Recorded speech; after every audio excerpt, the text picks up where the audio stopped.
In today's video, I'm going to teach you how to create Workspace on Trello. Start by opening your browser and going to Trello.com. If you're already signed in, you'll land on your Trello home where you can see any existing workspaces you have.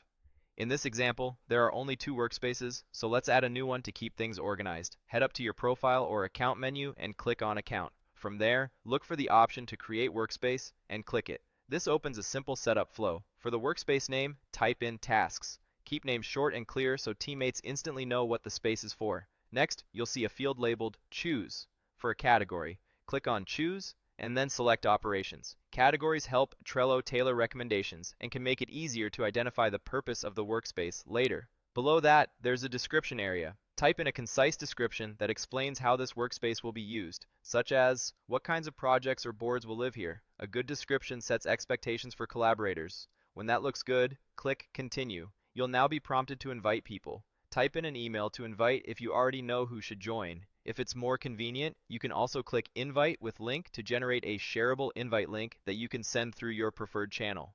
Not ready to invite anyone yet? That's fine. Click I'll do this later to skip and keep moving. If you did skip, or if you want to bring in more people afterward, you can always click Invite to Workspace from the Workspace home to add teammates at any time. This keeps onboarding flexible while you're still setting things up.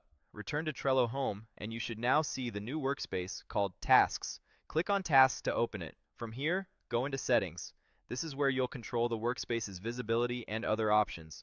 Look for the Visibility control and click Change. To understand your options, select Public first to see what that means. Public workspaces can be visible to anyone, which is rarely ideal for internal work. Then switch back by clicking Private. Private restricts access to invited members, which is the safest default for most teams.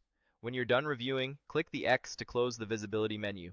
If your team uses chat to coordinate, you can streamline notifications by clicking Add to Slack. This connects Trello activity to your Slack workspace, so updates are easier to follow. If you need advanced features like higher automation limits or more security controls, click Upgrade to explore Trello's paid plans. You can review what's included before deciding. You don't have to change anything if the free plan fits your needs. Finally, if you created this workspace for a test or you no longer need it, you can remove it. In Settings, scroll down and click Delete this workspace. Trello will ask you to confirm the name for safety. Type in Tasks exactly as the name appears, then click Delete Workspace. This is permanent, so only proceed if you're certain. That's it.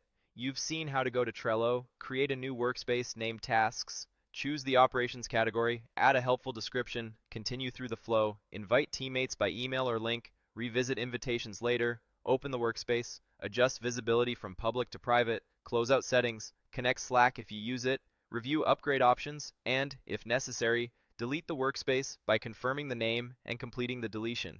With these steps, you can quickly set up a clean, well-labeled workspace, control who can see it, and decide how your team collaborates, all without getting lost in menus.